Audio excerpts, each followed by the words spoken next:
I am not a passionate writer first. And you know this about me already, but I have a lot of questions. The only reason that I write is I want to try to figure out the answers to my questions.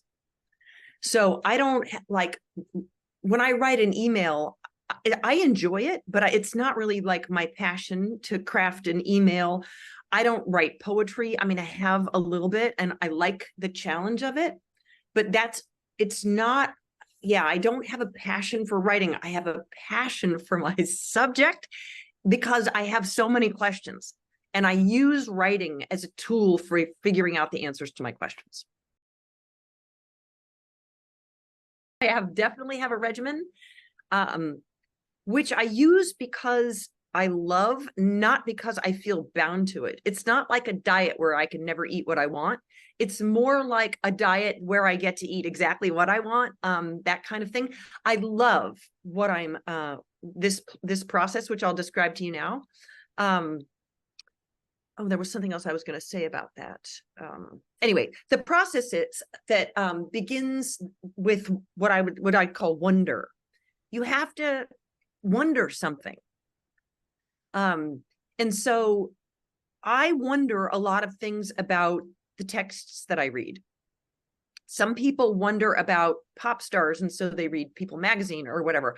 That's a curiosity that's genuine. When you're in the grocery store line and you see the People magazine and you see Brad Pitt on the front and you think, I wonder what's going on. Is he still married? Whatever, you know, you wonder. I actually have that kind of curiosity to open the magazine about my field.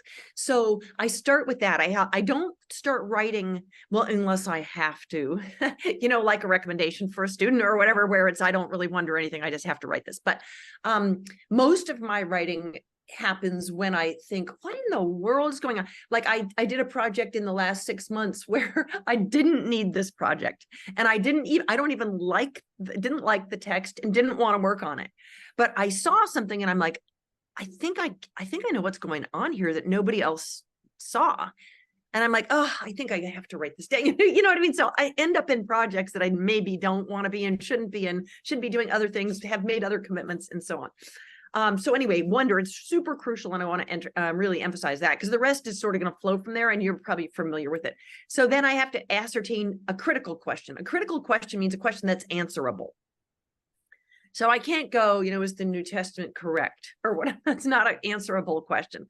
I have to say, was Paul a dwarf? You know, did he have dwarfism? And then I could say, okay, how would we know? And what in antiquity did they say about dwarves? And what were characteristics of dwarves then and now? And all of that kind of thing. So I need a critical question. Then I need to review the past literature on the topic. The very first thing I always do is go, somebody already figured this out. And that's when you find out that no one's figured it out, or you're pretty sure no one's figured it out. I usually check with my friends too. I'm like, did anybody say like this? Or did anybody see? Because I'm not seeing it anywhere. I check the major commentaries. I check all the places where it would be. Then if I still have a critical question and nobody's answered it to the extent that I can tell it anyway. And I have to check across languages, of course, you know, in French and in German and all the way back, you know, to the time when the text was written. So that's a long step kind of. Then I accumulate data. Why do I think that Paul, I'm using this crazy example, but Paul was, you know, suffered from short stature. I accumulate data and then I interpret the data and then I establish a hypothesis. Okay, I looked at all this data. I'm like, it seems to me that the way he characterizes himself and the things he says, he regards himself as short-statured and the world did too or something. So then I have a hypothesis. Then I anticipate objections. Why are people going to say there's no end? Then, you know, you have to admit that, well, okay, nobody really calls him a short-statured man except this one text or only in these 3 places, or why would people not have been more explicit about it in antiquity if this was the case, and so on. And then after that, I actually draft a paper. After that, I try to present it orally. So I'll sign up to a conference and say, I have a thesis and I want to present this paper.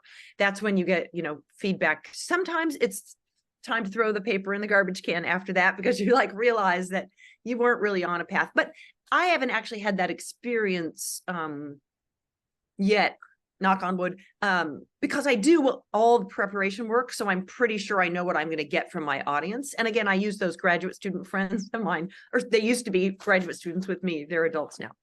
And if all of that goes well, then I revise a written draft for a while. And I also usually will sit on the paper. I might present it a second time, but you want to sit on something because you never know what's going to occur to you, where you go, oh, I wanted to include that, or now I see it differently, or whatever. So you don't want to publish too quickly, and then eventually submit it to a journal and then revise it based on the comments from the journal and publish it. So that's my process. And I never veer from it. One of the most valuable parts of graduate school is the friends that you meet and the friends that you acquire, because what you learn when you graduate that's bad, you think graduation is good, but it can be bad because now your professors are no longer paid to read your work and critique it and make it better. It's all on you to make it better. Except if you have friends that you acquired in graduate school, because then, like my very first articles out of graduate school, after I finished my first book, I was able to say, oh, like a very good friend of mine, who's also a scholar named Jim Kellhofer, I was able to say to Jim, hey, would you mind reading this? And he also was in the same process, just a little bit ahead of me. And he had great tips I still use. So I learned a lot from not only things he would say, don't say it this way, say it, don't use the passive, use the active, say, or the format of an article. He also was, he used to say, still does say what you're going to say it, and say what you said. So an academic article kind of does that. It's sort of redundant in some ways, but the introduction is sort of, here's what I'm going to say, and the content of the article is, I'm saying this, and then the conclusion is, this is what I just told you. So with some nuances, but I used to write like some kind of murder mystery or something, like I didn't want you to know until the very end of my book what the, to unveil the secrets or whatever. And he just said, Claire, you can't write like that. You're not a scientist if you write like that. You're a fiction writer, and you're trying to be a scientist, so don't write like that. So I received really so much good advice, from the details to the structure of an academic article from my friends in graduate school.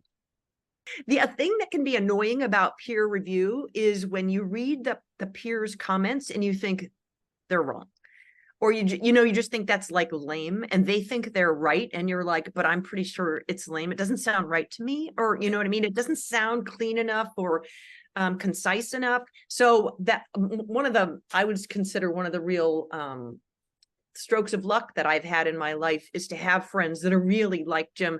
And I have others too, a guy named Matt Calhoun. Most of them are men because there's mostly men in my field, but just really excellent, top-notch writers who help me along. Critique really should be like a back rub, or something that you like, if you like a back rub. You know what I mean? Something that is, first of all, like my friends who are graduate students, they critique my work for free. And it's a huge amount of time on their part. And it's so an act of generosity. And my work, I'm going to look better. So it's incredible. So it's very important that we're careful in how we critique our peers and so on. And like, I have friends that are careful with me and I'm careful with them. So like, if I kind of come down kind of hard, I'll kind of write an email before it and say, oh, I hope you don't take this to the wrong way. When I read it, here's what I was thinking, and try to kind of explain, maybe it's my own lack of knowledge that made it seem like I wasn't persuaded by what you wrote or whatever. But I do think that touching on the emotions around strong critique is important.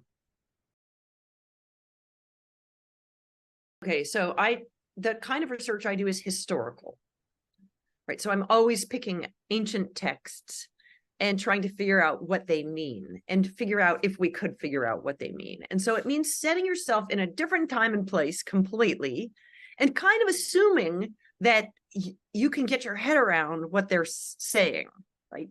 And this involves other texts that are written at the same time. both by the same people group, like Christians or Jews, and by other people groups. Because, of course, if you were trying to share these texts with other people, they have to be understandable, right? So that's a huge historical leap. And there's so many problems with that you can hardly even begin, right? And there's continuity in human culture, fortunately, but there's also gigantic, different differences between us and people who came before us, and cultures who came before us, and people who use different language. Just the other day, a friend of mine in Finland made a joke, and I was with a group of people from all over the world, about 10 people, but like no one laughed. And he's our friend, and he's like, he does what we do, and yet, humor doesn't translate, language sometimes doesn't translate, culture is just such a difficult thing. So that's one of the obvious differences in any kind of historical research. And then the number two, I could talk at length about how there's no way we could be really doing any kind of real meaningful research on the New Testament, but is that our sources are so limited. So, and some sources were destroyed and some sources were just lost. And so the manuscripts that we have are the limitations on them. And then as 21 of 27 books in the New Testament, for an example, are letters. Well, letters are totally contingent. Like, see you at 5, you and I know what I mean, but 200 years from now, they're not going to know what you and I meant. Where would we meet? That we would meet on Zoom, say. So yeah, the contingent nature of the texts, that people at the time knew what they were talking about, but 2,000 years later, we don't know what they're talking about. That's a problem. The limit on the number of sources that we have, and then the cultural gap or distance and in time and space and all of that, those are the real gigantic, insurmountable difficulties that people like me face. So I go to the primary text first, so the text in the original language. Now, my students, I don't usually take them to the text in the original language because most of them don't read the original languages. But so yeah, I go to the primary text, and then I go to texts associated with them. So like in Paul's letters, for example, he cites the Jewish Bible. Right. So then we have to obviously move to the Jewish Bible. And also that's a different language or languages involved there. Sometimes when Paul's citing the Jewish Bible, which is originally in Hebrew, he cites it from the Greek translation of the Jewish Bible. So there's all these nuances. And from there, you really start at a philological level. Like, what do these words in these other languages mean? And are we sure they mean that? For example, the most famous probably concept for the study of the New Testament, or arguably, is faith, right? Well, that Greek word pistis is translated faith, but it actually means trust. So then you have to ask yourself, are those the same thing? Or because faith, you can have faith in something, right? So when you trust that something's true, or you believe in, and then you have like a doctrine, are those two things the same? So yeah, you have to talk about the individual words and their individual meanings. So we go to dictionaries. And dictionaries, right, are compilations of uses of a single word and then comparing across those uses. So then dictionaries. And then after that, there are some really very sophisticated encyclopedias that cover these concepts. The concepts, say, like of faith, or of a Gentile, or of scripture, the word scripture. So, and you can look up, or even of Paul or of Peter, and you can use these not garbagey encyclopedias, but sophisticated encyclopedias are also a really excellent place to start to orient yourself. And then from then, the world is your oyster, because every time, say, a word like pistis is used anywhere in the culture around the same time might be relevant for informing how it's used in our own texts. So then you can move to ancient history that's nothing to do with Christianity, like ancient Roman history or military history, or you can move to writings about grammar and see if they talk about the use of use of single words, or letters by pagans. within 100 years, say, of our time frame, in both Greek and maybe in Latin and maybe in Hebrew as well, or Aramaic. So it spreads out from there.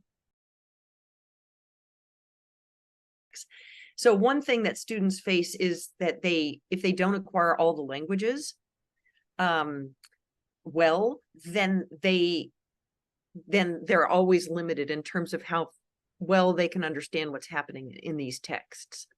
So the languages are really important. And I guess I would say, in the last, what is it now, 5 or 6 years, I've done a little bit of work, at least teaching in English, the Quran.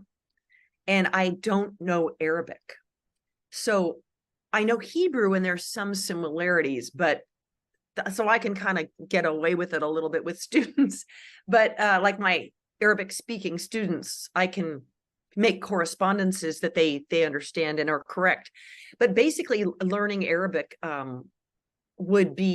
is kind of a stumbling block for me that I'm not sure I'm ever going to get to. Some days I think I will, and that there's enough of life left and time and so on to master Arabic. Friends of mine have who work in the New Testament, but then other days I think it's enough just to manage the ones that I have and to interpret like based on those languages. Students in my class, when they write like short essays, essay answers, for example, on exams, they use too much creative license. You know what I mean? So rather than sticking to historical facts that we focus on in class, into obviously the focus of the class, they revert to things they know and think, or believe, or used to believe, or think they're supposed to believe, or think someone else believes, or something. And none of that is what I teach. And I had never thought about it until this very minute, but it might come from what you're saying, that more exploratory writing one pedagogy. So what I cannot stand it when I get an essay answer and it says, I think that Christians should believe, like when the question is, what is Paul telling us in Galatians 1:13?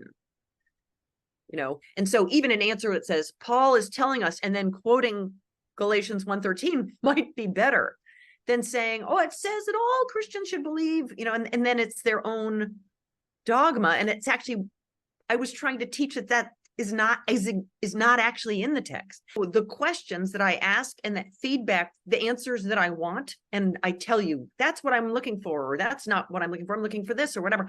And we always, we discuss like that. I'm trying to train students to answer in the way that, by focusing on content. So what we're doing in my classes is critical, close, careful reading. Very focused, very laser focused on what the texts say and therefore must mean, right? So it's interpretation. We call it exegesis, close reading, and then a sort of repeating in your own words what you think you read. And that is what I am looking for is that students read that text and they say, this is Paul talking about this problem because this is what happened in his life, or so on. This is what people said about him and on. And what I'm not looking for is people veering too far away from close, careful, historically informed readings of these ancient texts. Sacred texts is people glaze over. They assume it's holy and it's correct and it's sacred. It's like, and then they where they might be more critical of Shakespeare, they glaze over when it comes to the sacred text. And that's another reason why they need firm, pushing. I'll do one-on-one meetings and have students sit right by me, and I'll work through it, and I'll say this paragraph says the same thing as the last one. We just absolutely can't. And I'll try to be positive, like maybe we could salvage this idea because you haven't really explored this, but this should come before that. This should come after. Do you see why? Like I like to do it in person too, because it's a little bit better than you got the paperback and it's all full of red marks or whatever. Yeah, and so I'm very, very hands-on in the nitty-gritty And iterations after iterations and iterations. And the other thing is that I have a process like the one that I described that I make students do step by step and turn in every single step of the way. And then they don't move on to the next step until the previous step is polished. And so it's not as depressing when you get something back that's because you're adding it to something that's perfect and you already have something that's perfect. So the next part needs just to be polished and students become aware, oh, it took me a few iterations to polish that. It's going to take me a few to polish this. My goal is at the end of every semester, when I teach these advanced courses where students are writing research papers, is that everyone gets an A. So I don't want you to have taken the class. I don't think you should be able to make it through the class without ending up with an A, unless you just flake out so bad that you just don't turn in other, some aspects of or components of the final piece.